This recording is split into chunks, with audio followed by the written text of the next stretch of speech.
A lion roars, a goat bleats, a serpent hisses, and all three sounds come from the same mouth. Welcome to Shadow Folklore. Today, the Chimera. The mountain smells of sulfur and ash. The wind carries it down from the high peaks of Lycia, across limestone ridges worn white by millennia of rain, through valleys where wild fig trees cling to fractured rock. The sun beats merciless on the barren slopes. No shade, no water for miles, just the dry scrape of cicadas and the distant bleat of goats being driven to higher pasture by shepherds who will not look at the caves that pockmark the mountainside. They know better. Some darkness has weight. Some places pull at the base of the spine, animal recognition older than language. There is a scorch mark on the ground ahead, 20 feet across, 30. The earth is glass in places, melted and resolidified into black, twisted shapes. The vegetation is gone, not burned away to carbon and ash, but gone, as if the heat was so complete it erased organic matter from existence. The stone itself has changed color, reddened like pottery fired too hot, and at the center, half, hidden by a tumble of boulders, is the mouth of a cave. The opening is large enough to swallow a man on horseback. The darkness inside is not the simple absence of light. It is the darkness of a throat. The sound comes first, a wet, rattling breath, like air pulled through three separate windpipes. Then the smell, carrion and sulfur and something else, something that makes the eyes water and the throat close. Then, at the very edge of the shadow, a gleam. Not reflected light. Light generated, the dull red glow of coals, not quite dead. And in that glow, for just a moment, a shape that should not exist. A head massive as a wine barrel, maimed in fire, scorched gold. Behind it, rising on a back too long, too segmented, the outline of horns curving up from a second skull. And beyond that, something serpentine and scaled, moving with its own terrible intelligence. This is the Chimera. The word itself has become untethered from its origin, drifting through modern language as a synonym for any impossible combination, any fevered hybrid of incompatible parts. Scientists speak of chimeric DNA, philosophers invoke chimeric thinking, artists dream chimeric visions.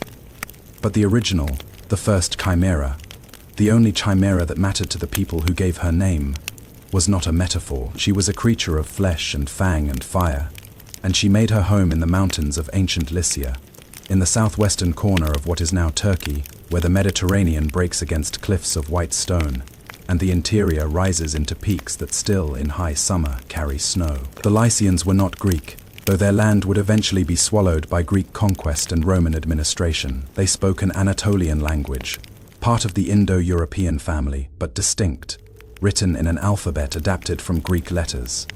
But serving sounds, the Greeks never spoke. Their cities clung to cliffsides, Xanthos, Patara, Myra, carved into the living rock, tombs and temples built to last forever, in a landscape where stone was the only permanent thing.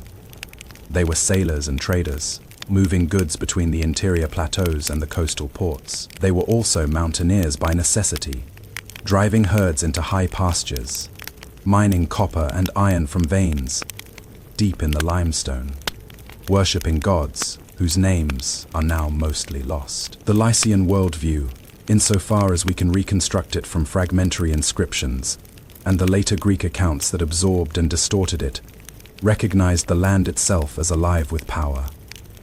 Mountains were not mere geography, they were thresholds, places where the world of human order met the world of elemental chaos. Certain peaks were sacred, forbidden to all but priests. Certain valleys were known to be dangerous in ways that had nothing to do with bandits or wild animals. The Lycians built their tombs into cliff faces, high above the reach of floods and grave robbers, because height mattered. Fire was not simply a tool or a hazard in Lycia. Fire came from the earth itself. Near the ancient city of Olympos, on the slopes of Mount Chimera, now called Yanata, methane vents have burned continuously for at least 2.5 millennia. Probably far longer. Flames emerged directly from cracks in the rock, fed by natural gas seeping up from deep petroleum deposits. Sailors used these flames as a landmark, navigating by the glow visible miles out to sea. Shepherds avoided the area after dark. The Greeks, when they arrived, wove the phenomenon into their mythology, claiming these were the flames of the Chimera herself, still burning centuries after her death. But the Lycians knew the fire first. They lived with it, year after year, watching flames that needed no fuel, that could not be extinguished by rain or snow, that simply were eternal and inexplicable. Into this landscape of stone and flame, the Greeks imported their own narrative framework. By the time Homer composed the Iliad in the 8th century BCE, the Chimera was already an established figure in the mythological catalogue, mentioned in passing as part of Bellerophon's heroic Arphe Sum Fe. The fuller story appears in later sources: Hesiod's Theogony, Apollodorus's Bibliotheca, Hyginus's Fabulae, but the core remains consistent. The Chimera was monstrous. The Chimera was female. The Chimera was a daughter of Typhon and Echidna, which placed her in a very specific genealogical line of cosmic horror. Typhon, in Greek cosmology, was not merely a monster. He was the last and greatest challenge to Zeus's ordered universe. A being of such power that when he rose against Olympus, the gods themselves fled in terror. Described variously as serpentine, humanoid, or both, Typhon embodied the raw destructive potential of nature: unchained, storms, volcanoes, earthquakes, the forces that could unmake civilization in an afternoon. Echidna, his mate, was half woman and half serpent, beautiful above the waist and scaled horror below, living in a cave in the land of the Aramoi and devouring any travelers unlucky enough to pass. Together they produced a brood of nightmares: Cerberus, the three-headed hound who guarded the entrance to the Linnaean Hydra, whose multiple heads grew back when severed; the Nemean lion, whose hide could not be pierced by mortal weapons; Orthrus, the two-headed dog who guarded the cattle of Geryon; the Sphinx, who strangled those who could not answer her riddle; and the Chimera. Some traditions added the Caucasian eagle that tore at Prometheus's liver, the dragon Ladon, who guarded the golden apples of the Hesperides, and the Cromyonian So, who ravaged the countryside near Corinth. This was not a family, it was an arsenal. Each child was a specific refutation of natural order, a violation of the categories that made the world comprehensible. Each was a test for heroes, a gauntlet through which civilization had to pass to prove it could endure. The Chimera, then, was not an aberration. She was part of a lineage, born of chaos, raised to embody it.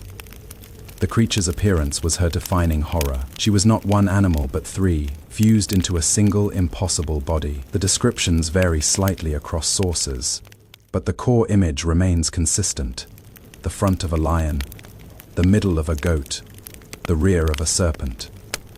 Homer calls her a thing of immortal make, not human. Lion fronted and snake behind, a goat in the middle. Hesiod elaborates: she had 3 heads, one of a lion, one of a goat growing from the middle of her back, and one of a serpent forming her tail. Apollodorus largely agrees, but adds that the goat head breathed fire. Other sources suggest all 3 heads could produce flame, or that the fire came from the lion's mouth alone. The anatomy was a deliberate violation. A lion is a predator, a creature of speed and power and territorial dominance. A goat is prey, a herd animal, domesticated and docile. A serpent is neither, cold-blooded and alien, operating on instincts mammals can barely recognize. To combine them was to create something that should not be able to exist, let alone function. Yet the Chimera did not merely exist. She thrived. She hunted. She killed with systematic efficiency. The lion's head provided the teeth and the roar, the sound that froze prey in place. The goat's head granted her a second set of jaws, a second brain, a redundancy that made her nearly impossible to outthink or ambush. The serpent's tail was venomous in some accounts, or simply a weapon in its own right, capable of striking independently, while the heads focused forward. And she breathed fire, not metaphorically, not as a poetic exaggeration of her destructive capacity. She exhaled flame, superheated gas that ignited on contact with air, turning flesh to ash and stone to glass. The exact mechanism was never explained in ancient sources, because it did not need to be explained. The Chimera was divine in origin, born of Typhon's storm, fury, and Echidna's serpent, Lycia. Fire was her inheritance. Some modern scholars have suggested the myth emerged as an explanation for the natural gas vents of Mount Chimera, a way to personify and narrativize a geological phenomenon that ancient peoples could observe but not understand. The eternal flames became the breath of a monster. The scorched earth around the vents became the evidence of her passage. The terror of inexplicable fire, fire that needed no wood, no tinder, fire that simply was, found a face, a body, a story. But she was more than fire. She was also female. Greek mythology is full of male monsters: Typhon, the Minotaur, the Cyclopes. But the most visceral horrors, the ones that combined beauty and violation, were often female: Echidna, the Sphinx, Medusa, the Harpies, the Chimera. These were not creatures to be defeated in straightforward combat. They required cunning, divine aid, or both. And they were often mothers or daughters, part of generational curses that could not be ended by killing a single individual. The Chimera herself was mother to the Nemean lion and the Sphinx, depending on which tradition one follows, impregnated by either her brother Orthrus or by Typhon himself. Her fertility was as monstrous as her form. She was also territorial. Unlike wandering threats like the Sphinx, who could show up anywhere and pose her riddle, the Chimera claimed a specific geography. She made her home in Lycia, particularly in the region around Mount Chimera, and she did not leave. She defended her territory with the same single-minded ferocity. A lioness defends her pride's hunting grounds. Villages that encroached too close were burned.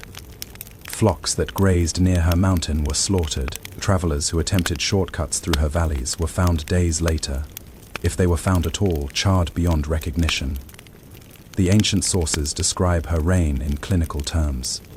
Apollodorus states that she ravaged the country and destroyed the cattle. Strabo, writing in the 1st century BCE, notes that the region of Lycia called Chimera was believed to be the abode of a monster. Pliny the Elder, in his Natural History, mentions the permanent flames as evidence of the Chimera's past presence, a geological scar left by a biological terror. The land itself bore witness. Fields that should have been fertile were barren. Wells that should have provided water ran dry or tasted of sulfur. The air carried the smell of burning even when no fire was visible, and no one could stop her. Local hunters tried and died. Warriors from nearby cities mounted expeditions and did not return. The Chimera was not invulnerable, but she was clever. She knew her terrain. She used the caves and ravines of the mountain as ambush points, emerging from above or below, never attacking the same way twice. Her 3 heads gave her 3 sets of eyes, 3 fields of vision. She could not be flanked. She could not be surprised. And if an attack somehow reached her, if a spear found its mark or a sword cut deep, the fire came. Everything within 30 feet turned to ash. The Chimera was not a cursed human or a fallen hero or a spirit possessing an animal host. She was born monstrous. She lived monstrous. The Greeks did not need to explain how she became what she was because her parentage was explanation enough.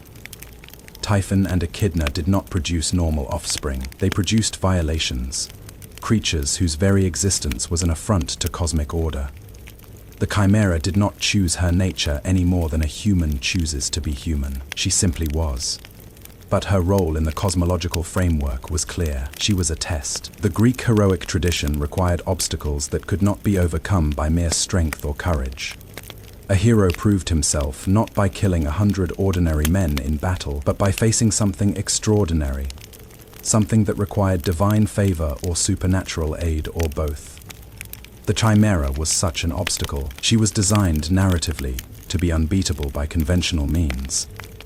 Her existence demanded a response that transcended the normal rules of combat. She demanded a hero willing to cheat. That hero was Bellerophon, and his story is inextricable from hers. Bellerophon was a prince of Corinth, exiled after killing his brother in a moment of rage or accident. The sources differ. He fled to the court of King Proetus of Argos, seeking purification for the blood. Guilt Proetus welcomed him, performed the necessary rituals, and all should have been well. But Proetus's wife Stheneboea fell in love with Bellerophon, or else simply desired him. When he rejected her advances, she lied to her husband, claiming Bellerophon had tried to seduce her. Proetus could not kill a guest he had purified. That would violate the laws of hospitality. But he could send Bellerophon somewhere death was likely. He sent him to King Iobates of Lycia, his father-in-law, with a sealed letter requesting that Iobates kill the bearer. Iobates faced the same dilemma. He could not murder a guest, but he could send that guest on a suicide mission. He ordered Bellerophon to kill the Chimera. Bellerophon knew he could not win on the ground. The creature was too fast, too strong, too alien in her tactics, so he sought help from the gods. He prayed to Athena, goddess of wisdom and strategic warfare, and Athena answered. She appeared to him in a dream and told him to go to the spring of Perine in Corinth, where he would find Pegasus, the winged horse born from the blood of Medusa's severed neck, drinking at dawn. Athena gave Bellerophon a golden bridle, enchanted to make even the wildest beast docile. When Bellerophon woke, the bridle was in his hand. He traveled to the spring. He waited, and at dawn, Pegasus came, white and gleaming, wings folded against his flanks. Bellerophon approached slowly, the bridle held out like an offering. Pegasus allowed himself to be bridled. Some versions say the horse recognized the goddess's magic and submitted willingly.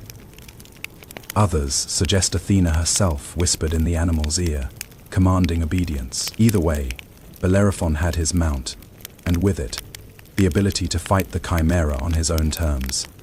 He flew to Lycia. He circled Mount Chimera, studying the terrain, watching for smoke or flame, or any sign of the creature's location. And then he saw her, emerging from a cave mouth, stretching in the morning sun. The lion's head yawned, showing teeth the length of daggers. The goat's head bleated, a sound utterly incongruous with the monster's size. The serpent's tail coiled and uncoiled, testing the air. Bellerophon attacked from above. He had armed himself with a long spear, and to the spear's tip he had affixed a lump of lead.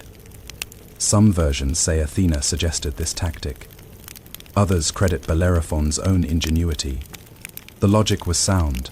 The Chimera's fire was her greatest weapon and her greatest weakness. Lead melts at relatively low temperatures, far below the heat of her breath.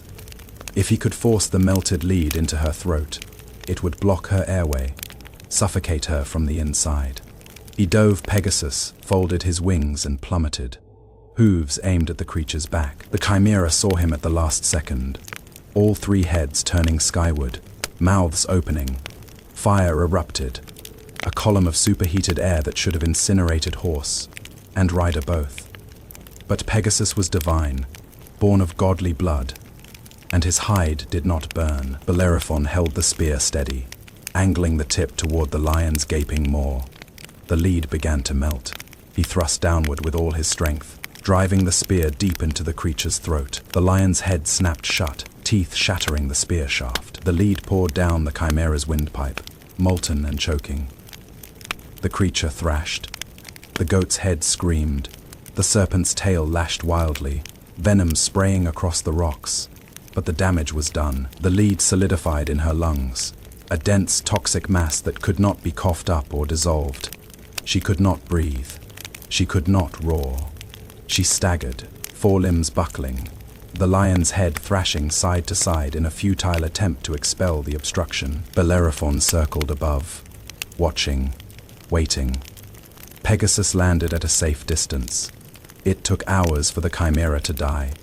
The goat's head went silent. First, eyes glazing, tongue lolling. The serpent's tail slowed, twitching. Then still, the lion's head was last, clawing at the ground, trying to drag the body forward even as the lungs failed, and the brain starved for oxygen. When she finally stopped moving, Bellerophon dismounted and approached on foot. He did not trust the stillness, but the Chimera was dead. The fire in her veins had gone cold. He cut off the lion's head as proof. Some traditions say he took all three heads, or that he left the body to rot as a warning to other monsters. Iobates was stunned. No one had expected Bellerophon to return. The king sent him on more tasks: to fight the Solymi, a neighboring tribe known for their ferocity, to battle the Amazons, to survive an ambush by the king's own guards. But Bellerophon prevailed every time, always with Pegasus at his side. Finally, Iobates conceded that Bellerophon must be favored by the gods. He gave the hero his daughter in marriage and half his kingdom. Bellerophon should have lived happily ever after, but hubris intervened. Flush with success, Bellerophon attempted to ride Pegasus to Mount Olympus, to join the gods themselves. Zeus, offended by the mortal's arrogance, sent a gadfly to sting Pegasus. The horse bucked. Bellerophon fell, tumbling from the heavens to land in a thorn bush that blinded him. He spent the rest of his life wandering alone, crippled and forgotten, shunned by men and gods alike. Pegasus, meanwhile, continued to Olympus without him, where Zeus made the horse his personal thunderbolt carrier. In contrast, achieved a kind of immortality, and as Greek culture spread, through conquest, through trade, through the inexorable expansion of Hellenistic influence across the Mediterranean and into Asia, the Chimera spread with it. But she also transformed. She became, in the eyes of outsiders, less a specific creature and more a template, a symbol of hybridity and impossibility.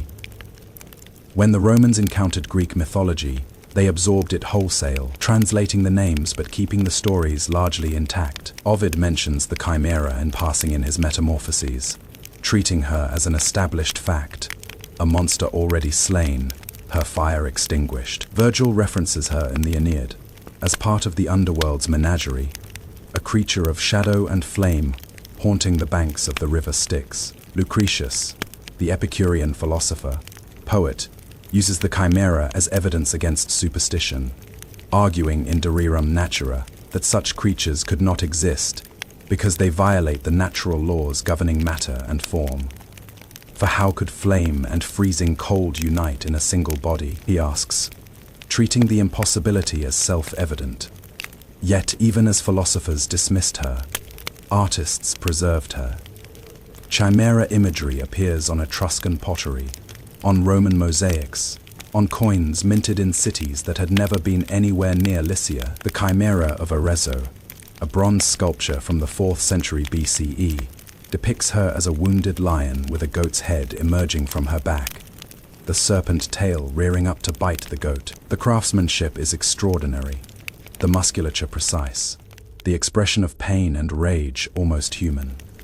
The sculpture was discovered in 1553 near Arezzo in Tuscany, and Cosimo I de' Medici claimed it for his collection. It resides now in the Archaeological Museum of Florence, one of the finest examples of Etruscan metalwork ever found. But the chimeras spread beyond the Mediterranean required intermediaries, translators who could carry the image into cultures that had no Typhon. Medieval Europe encountered the chimera through Latin bestiaries, encyclopedic texts that catalogued real and imaginary animals with equal seriousness. The Physiologus, a Christian text from the 2nd or 3rd century CE, describes the chimera as a lesson in the dangers of heresy.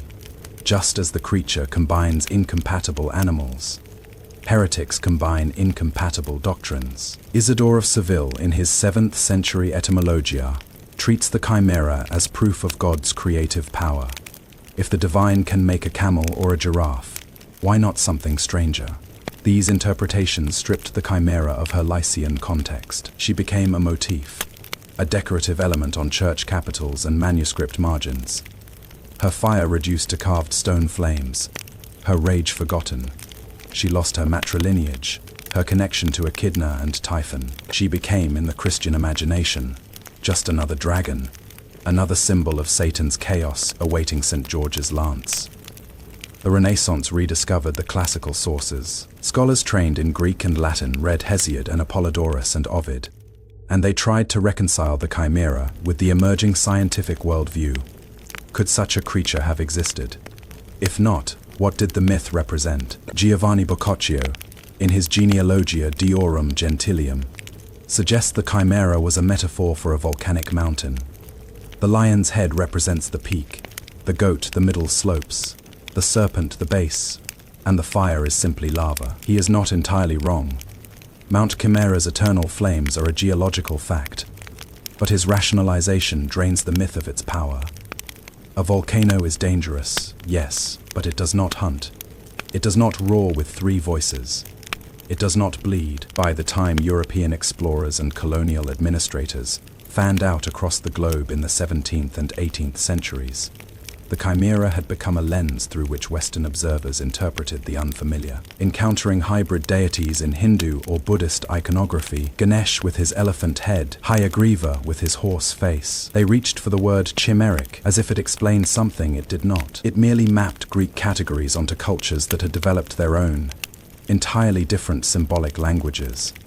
The Chimera, in this context, became a tool of intellectual colonization, a way of flattening complexity into a single familiar reference point. The naturalists of the Enlightenment faced a different problem. As taxonomy became a science, as Linnaeus imposed binomial nomenclature on the living world, the Chimera posed a categorical nightmare. She was not a species. She was not a hybrid in the biological sense. Lion and goat do not interbreed. She was a narrative device, a thought experiment about the limits of form. But travelers returning from Africa and Asia brought back descriptions of creatures that seemed to European eyes equally impossible.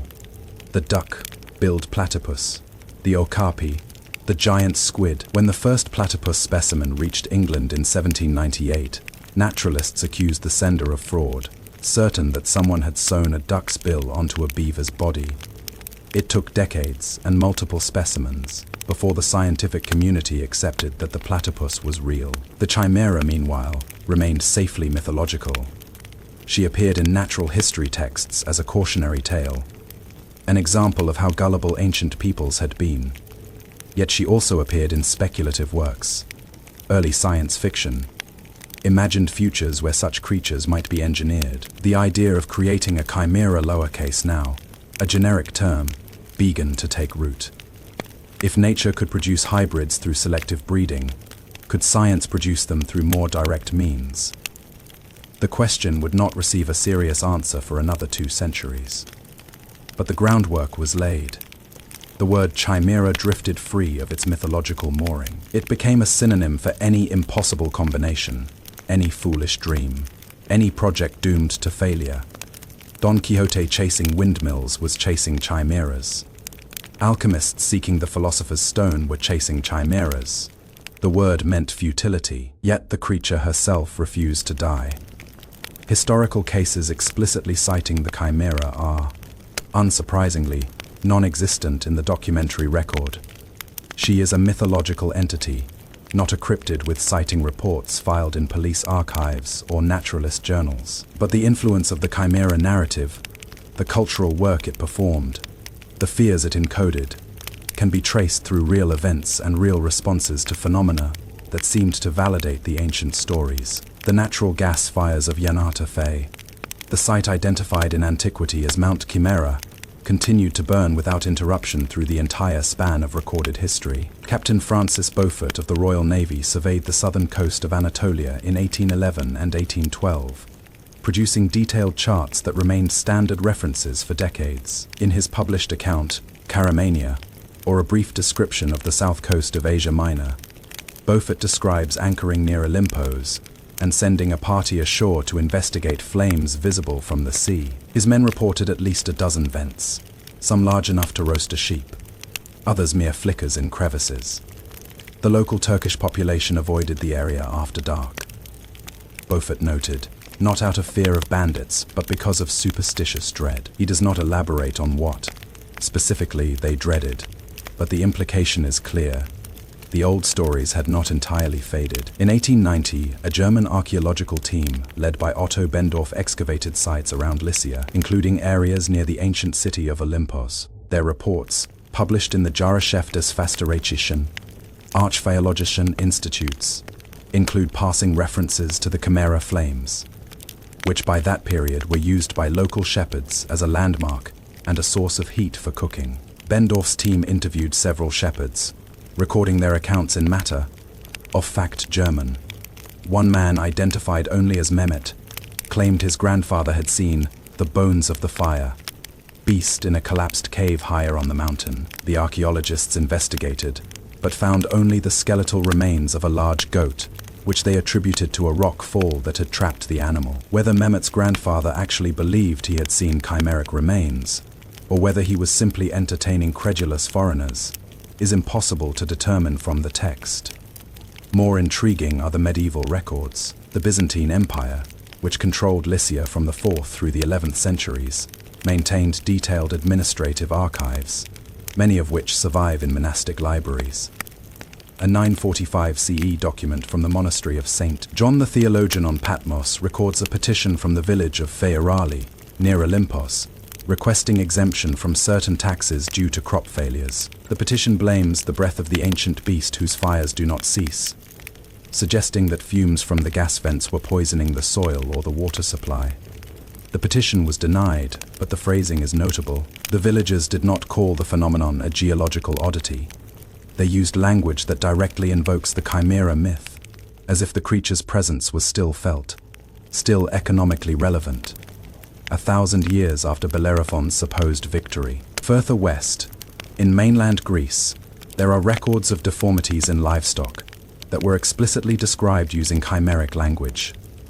A 1623 entry in the logbook of a Venetian merchant, Marco Benedetti, describes purchasing a lamb in a market near Corinth. The animal, Benedetti writes, hadn't 2 heads upon one neck, each bleating in discord, and the shepherd who sold it swore upon the Virgin that it was born thus, and lived 3 days before expiring. Benedetti includes a crude sketch in the margin of his logbook, a small, malformed creature with what appears to be a duplicated skull. Modern veterinary science recognizes such polycephaly as a rare but documented congenital defect, usually fatal within hours or days of birth. But to a 17th century observer steeped in classical education, the image would have been unmistakable. This was a chimera in miniature, an echo of the old horror. Even more striking is the case recorded by the naturalist Guillaume Rondelet in his 1554 work Libri de Piscibus Marinis. Rondelet, a professor of medicine at the University of Montpellier, and one of the pioneering figures in ichthyology, describes a creature caught by fishermen off the coast of Provence in 1552. According to his account, the animal was 4 cubits in length, roughly 6 feet, with the head of a hound, the body of a fish, and the tail of a serpent. The fisherman, terrified, killed it immediately and brought the carcass to local authorities, who in turn summoned Rondelet to examine it. He identified it, after careful dissection, as a species of shark, likely an angel shark, Squatina squatina, which has an unusually flat body and wing, like pectoral fins. But before reaching that conclusion, Rondelet notes he had to assure the local priest that the animal was not a chimera, not a sign of divine wrath or demonic presence. The priest had been preparing to order the carcass burned and the beach exorcised. Rondelet's account is significant because it shows how the chimera concept functioned in early modern Europe. It was a category for the unexplained, a default explanation for anything that violated expected forms, and it required expert intervention, scientific, clerical, or both, to dismantle. The fishermen saw a monster because they lacked the taxonomic framework to see a shark, but even Rondelet, a trained scientist, felt compelled to address the chimeric interpretation before offering his own. The myth still had power. In North America, far from the Mediterranean, the chimerative found an unexpected resonance in the 19th and early 20th centuries. Traveling circuses and sideshows frequently advertised chimeric beasts, taxidermied animals assembled from parts of different species. The Fiji mermaid, popularized by P.T. Barnum, was the most famous example, a monkey's torso sewn to a fish's tail, presented as proof that mermaids existed. Similar frauds included the jackalope, a rabbit with antelope horns, the fur-bearing trout, and various griffins made from eagle wings attached to lion bodies. These were not attempts to deceive sophisticated audiences. They were entertainment, spectacle, a way of bringing the impossible into tangible form for a paying crowd. But the language used to describe them, chimeric, monstrous, against nature, drew directly from the classical tradition. The chimera had become a template for fakery, yes, but also for wonder. She proved that people wanted to believe in hybrids, wanted to see the boundaries of nature tested. The academic study of the Chimera myth intensified in the late 19th and early 20th centuries, particularly among the Cambridge ritualists and other scholars interested in the intersection of myth, religion, and psychology. Jane Ellen Harrison, in her 1903 work Prolegomena to the Study of Greek Religion, argues that the Chimera originated as a pre-Hellenic deity, a composite goddess representing the cycle of the seasons.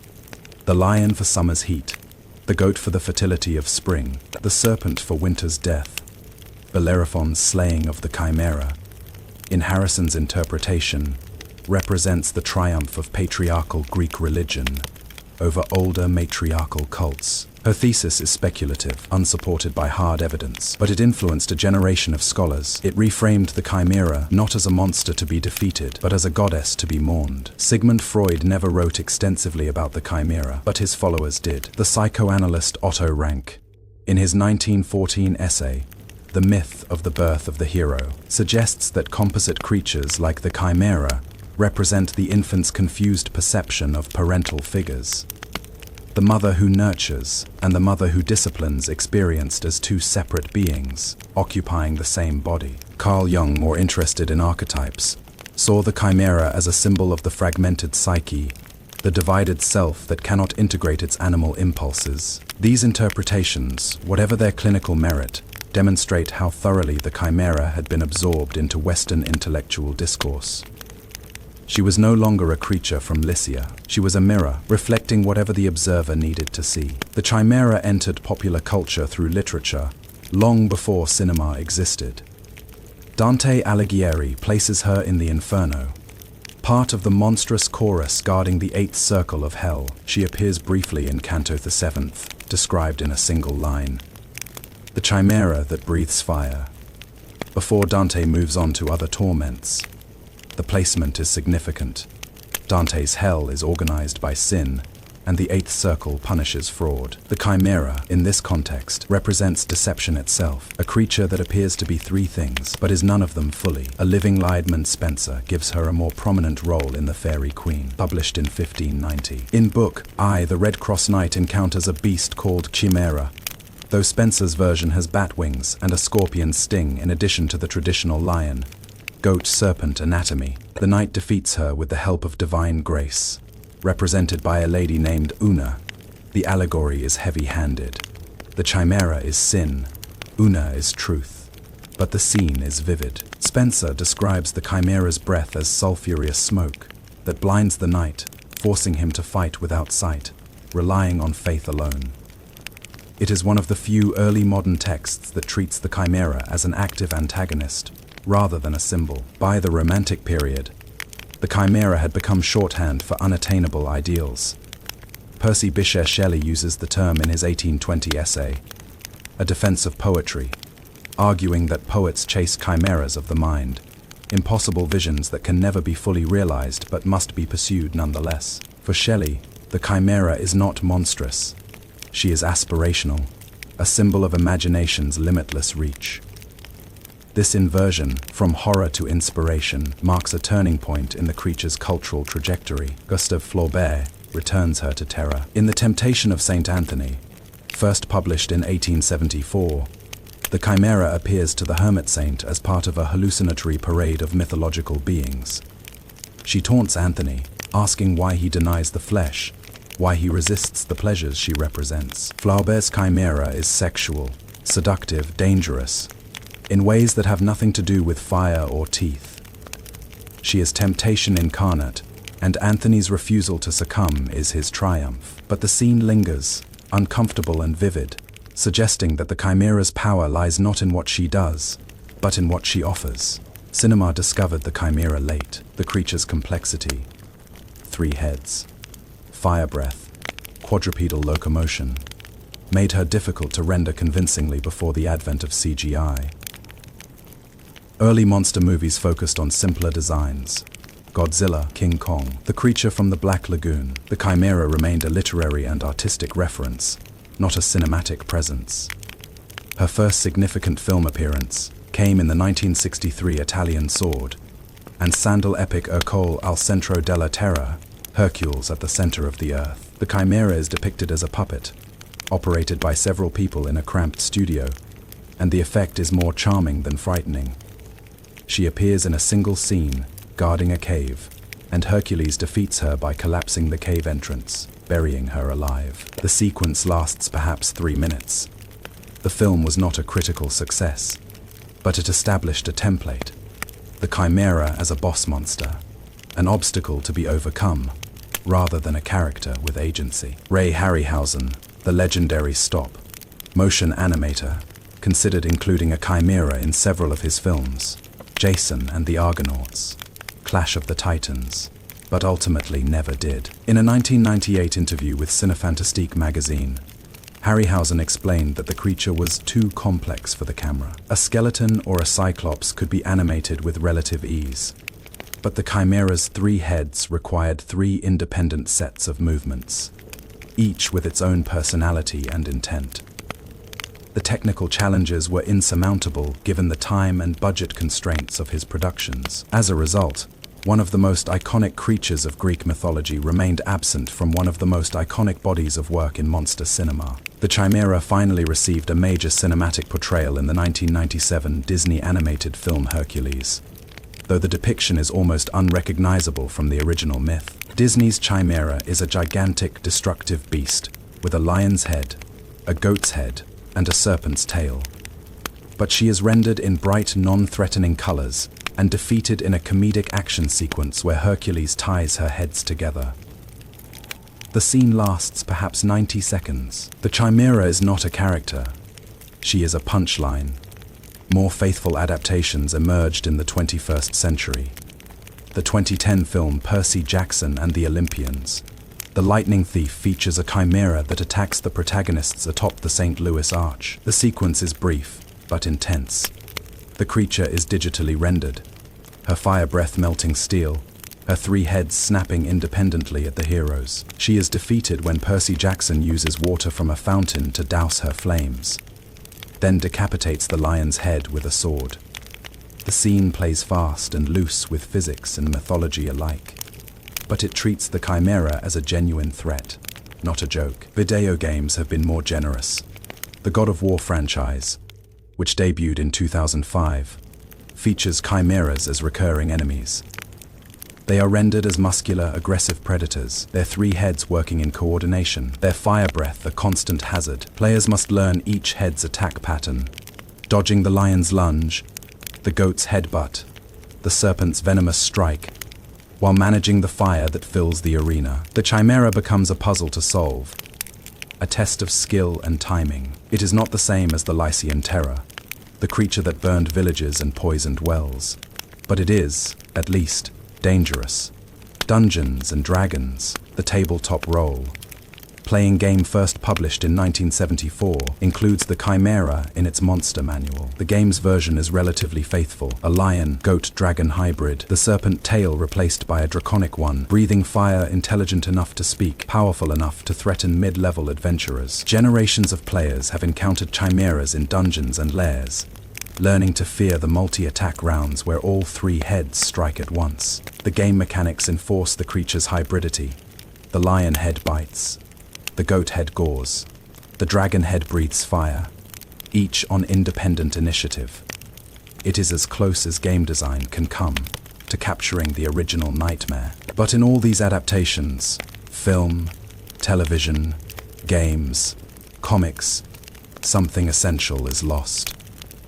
The Chimera becomes generic, one monster among many, stripped of her lineage and her specificity. She is no longer the daughter of Typhon and Echidna. She is no longer tied to Lycia, to the eternal flames of Mount Chimera, to the shepherds who avoided her mountain. She is no longer female, no longer a mother, no longer part of a genealogy of cosmic horror. She is just a chimera, lowercase, interchangeable with any other multi-headed beast. The word itself has undergone a parallel transformation. In modern English, chimera retains almost none of its original connotations. It means a foolish fancy, an unrealistic dream, something imagined but not real. To pursue a chimera is to waste time on the impossible.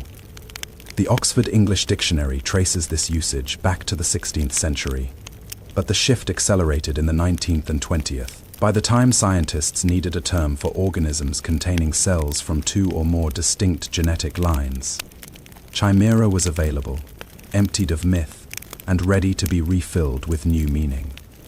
Genetic chimeras occur naturally, though rarely. A human chimera is an individual who absorbed their twin in utero, resulting in two distinct sets of DNA within a single body.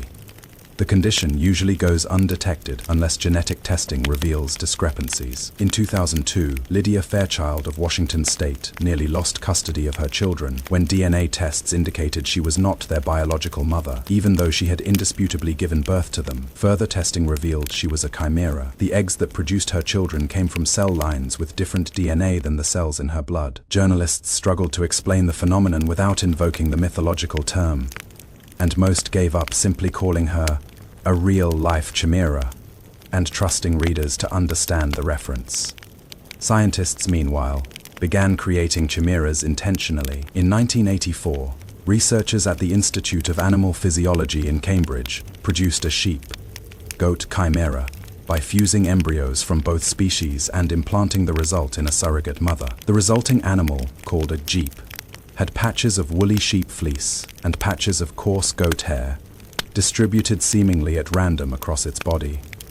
It lived for several years, a biological impossibility made flesh through laboratory technique. The experiment was presented as a breakthrough in developmental biology, a proof of concept for stem cell research.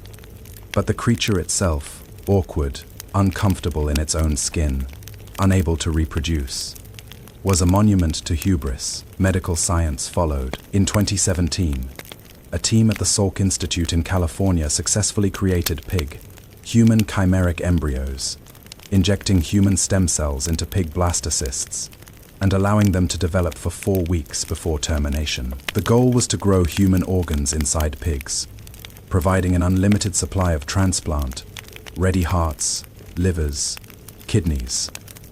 The ethical debates were immediate and fierce. Religious groups condemned the research as playing God. Bioethicists worried about the creation of animals with human brain cells, the possibility of consciousness emerging in forms we cannot anticipate or recognize. The researchers insisted their work was carefully controlled, that the embryos were destroyed long before any nervous system could develop. But the language they used, chimeric, hybrid, cross-species, carried weight they could not entirely control. The chimera, in this context, has come full circle. She began as a creature that should not exist, a violation of natural categories, a monster born of divine chaos. She was defeated, killed, reduced to a cautionary tale. Her name became a synonym for the impossible, the foolish, the imaginary. And now in the 21st, we are creating organisms that do not fit into any existing taxonomic box, creatures that challenge the definitions of species and selfhood. The ethical frameworks we use to evaluate this work are the same frameworks the ancient Greeks used to evaluate the chimera. Is it natural? Does it suffer? Can it reproduce? Should it exist? We have not, despite all our scientific progress, developed better questions. We are still asking whether some combinations are too monstrous to allow, whether some knowledge is too dangerous to pursue. We are still afraid of hybrids, and perhaps that fear is justified. She did not choose to be born a violation, she simply was, and she defended her territory with the same ferocity any predator defends its hunting grounds. She became monstrous only when she encountered a world that could not accommodate her, a narrative framework that required her death to make sense of the cosmos. Bellerophon killed her not because she was uniquely wicked, but because her existence was intolerable to the order he represented. The chimeras we create in laboratories today may face the same intolerance. They are not malicious. They are simply combinations, fusions, experiments in what biology allows. But they unsettle us. They remind us that the categories we use to organize the world, human, animal, natural, artificial, are not as stable as we pretend. They suggest that the boundaries we defend are arbitrary, contingent, vulnerable. And so we reach for the old language, the old myth, the old horror. We call them chimeras. And in doing so, we signal our ambivalence. They are wonders, yes, But they are also monsters. The word carries both meanings now, inseparable, just as the creature herself combined lion and goat and serpent into a single impossible body. We cannot think about hybridity without thinking about the Chimera. We cannot think about the Chimera without confronting our own unease at things that should not be. She is the lens through which we see genetic engineering, transhumanism, artificial intelligence, any field that blurs the lines between natural and designed, evolved and constructed. She is the question we cannot answer. Just because we can create something, does that? The fires of Mount Chimera still burn. They have burned for at least 3,000 years, perhaps longer, and they will burn until the methane deposits deep below the limestone finally exhaust themselves. Tourists visit now, hiking up the mountain at dusk to watch the flames flicker in the darkness. The site is called Yanata Fey, burning stone, and it is a minor attraction, a curiosity for travelers passing through the Turkish coast. The local guides tell the story of the Chimera, usually with a few embellishments, wings, extra heads, dramatic battle scenes that never appeared in the original myths. The tourists take photographs, post them to social media, and move on. But the flames remain. And in those flames, if you stare long enough, you can see the outline of something that should not exist. 3 heads, 3 minds, 1 body, a creature born of chaos, killed by order, and reborn in the language we use to describe the impossible. The Chimera is not dead. She never was. She simply changed forms, moved from flesh to metaphor, from myth to science, from Lycia to the world. And we still do not know what to do with her. If you enjoyed this, hit like and subscribe for more folklore, myths, and mysterious creatures. See you next time.